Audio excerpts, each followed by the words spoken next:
Kejaksaan Negeri Kejari Kabupaten Sukabumi resmi menetapkan 2 orang sebagai tersangka dalam kasus dugaan tindak pidana korupsi pada pelayanan persampahan di Dinas Lingkungan Hidup atau DLH Kabupaten Sukabumi tahun anggaran 2024.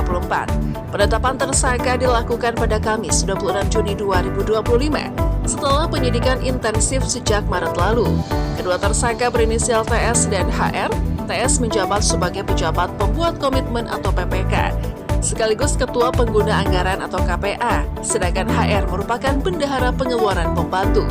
Kasus ini bermulai dari kegiatan pemeliharaan kendaraan operasional angkutan sampah berupa truk dan pick-up pada tahun anggaran 2024. Berdasarkan penyidikan yang dilakukan Kejari Sukabumi, ditemukan indikasi penyimpangan anggaran yang menyebabkan kerugian negara. Kerugian keuangan negara mencapai Rp877.233.225. Kerugian tersebut berdasarkan laporan hasil pemeriksaan audit Inspektorat Kabupaten Sukabumi. Kejari Sukabumi menegaskan komitmennya untuk menuntaskan kasus ini hingga ke proses peradilan sebagai upaya penegakan hukum dan menjaga akuntabilitas pengelolaan anggaran daerah, khususnya di sektor pelayanan publik seperti kebersihan. Tim Ribak TV mewartakan. Manajemen ASN. Kejaksaan Negeri Kabupaten Sukabumi resmi menahan Kepala Dinas Lingkungan Hidup Prasetyo beserta 2 bawahannya TS dan HR atas dugaan korupsi anggaran pemeliharaan kendaraan operasional tahun 2024 yang merugikan negara sebesar 877 juta dari total pagu 1,4 miliar. Modus penyalahgunaan dana perawatan truk sampah ini terungkap setelah adanya ketidakberesan pengelolaan anggaran yang mengakibatkan terganggunya pelayanan kebersihan publik. Meski sempat mangkir dengan alasan kesehatan, penahanan para tersangka di rutan Warung Kiara tetap dilakukan sebagai bentuk penegakan hukum tegas terhadap pelanggaran integritas birokrasi dengan ancaman hukuman hingga 4 tahun penjara guna memberikan efek jera bagi aparatur sipil negara lainnya. Penerapan yang belum sesuai manajemen ASN, yaitu ada 4. 1. Pelanggaran kode etik, kolusi antara kepala dinas, PPK, dan bendahara yang mencederai martabat korps ASN. 2. Indisipliner hukum, sikap tidak kooperatif tersangka atau mangkir 3 kali panggilan, menunjukkan rendahnya kepatuhan terhadap hukum. 3. Krisis akuntabilitas dan integritas, penyalahgunaan anggaran pemeliharaan kendaraan sebesar 877 juta dari pagu 1,4 miliar atau pelanggaran nilai berakhlak. 4. Rendahnya profesionalisme manipulasi dana yang menyebabkan kerusakan armada sampah dan terganggunya pelayanan publik. Penerapan yang sudah sesuai manajemen ASN. Penegakan disiplin berat. Langkah penahanan oleh Kejaksaan sesuai dengan prosedur pemberhentian sementara ASN yang terlibat pidana. Fungsi pengawasan efektif. Audit internal atau eksternal berhasil mendeteksi ketidaksesuaian anggaran dengan realisasi lapangan. Asas kepastian hukum. Pemberian hak pembelaan melalui kuasa hukum tetap dijamin sesuai asas legalitas. Upaya yang direkomendasikan. 1. Pengawasan melekat atau waskat.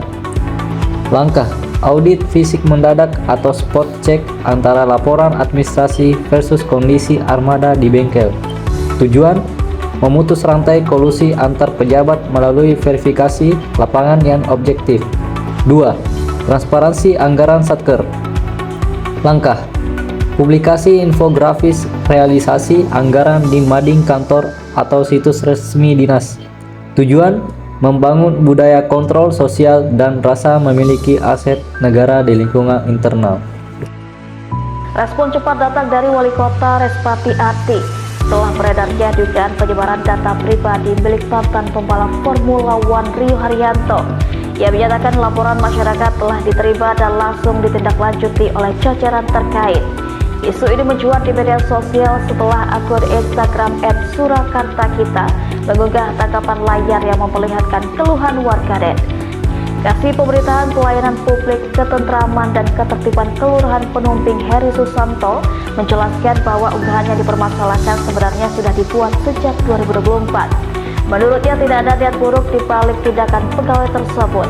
Ia menambahkan pegawai yang bersangkutan tidak menyangka unggahan lama itu akan kembali beredar dan menjadi viral Saat ini pegawai tersebut sudah tidak lagi bertugas di Kelurahan Penumping dan telah dipindahkan ke organisasi perangkat daerah lain di lingkungan pemerintah Kota Solo dengan status sebagai aparatur sipil negara. Eri juga menduga kemunculan kembali unggahan tersebut berkaitan dengan upaya pihak tertentu untuk menjatuhkan. Kasus ini pun kembali membuka perbincangan mengenai batas profesionalitas aparatur dan pentingnya perlindungan data pribadi terlebih ketika menyangkut figur publik. Kasus Smart ASN. Seorang oknum ASN di Solo berinisial A terjerat kasus pelanggaran privasi setelah mengunggah dokumen sensitif milik mantan pembalap Rio Haryanto, termasuk surat keterangan warisan, ke media sosial pribadinya tanpa sensor saat bertugas di bagian pelayanan kelurahan. Tindakan yang bertujuan demi konten pribadi tersebut tidak hanya menyalahgunakan akses data jabatan, tetapi juga secara fatal melanggar pilar Smart ASN, khususnya pada aspek digital ethics dan digital safety, serta bertentangan dengan Undang-Undang Nomor 20 Tahun 2023 tentang ASN dan Undang-Undang Nomor 27 Tahun 2022 tentang Perlindungan Data Pribadi. Akibat rekam jejak digital yang mencederai integrasi birokrasi ini, pelaku kini menghadapi pemeriksaan intensif oleh BKPSDM Kota Solo dengan ancaman sanksi disiplin berat hingga pemutusan hubungan kerja sebagai bentuk penegakan kode etik dan profesionalisme aparatur negara. Penerapan yang belum sesuai dengan Smart ASN. Yang pertama, digital ethics atau etika, yaitu gagal menjaga privasi warga dan mengutamakan konten pribadi di atas tanggung jawab moral. Yang kedua, digital safety atau keamanan, yaitu menjadi ancaman internal atau insider threat dengan membocorkan data sensitif tanpa sensor.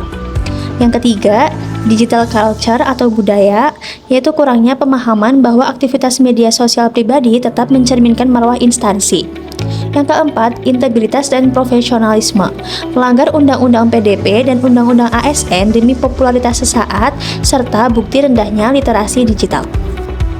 Penerapan yang sudah sesuai Smart ASN. 1.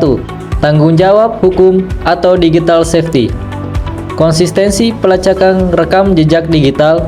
Tindakan digital tetap memiliki konsekuensi hukum lintas instansi. 2. Penegakan kode etik.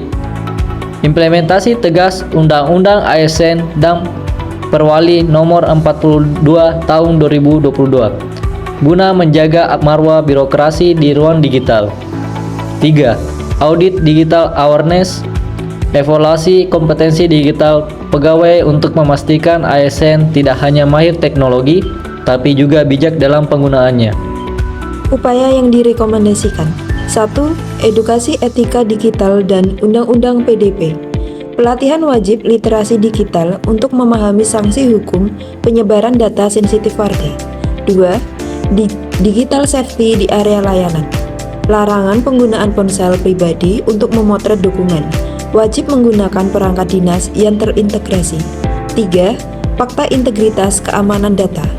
Komitmen tertulis bagi petugas front office untuk menjamin kerahasiaan data dari kepentingan pribadi atau konten. 4. Sistem pengawasan internal. Kanal aduan anonim untuk mendorong budaya saling menjaga atau peer monitoring antar rekan kerja. Mari kita simak bersama-sama teknik analisis Fishbone di bawah ini.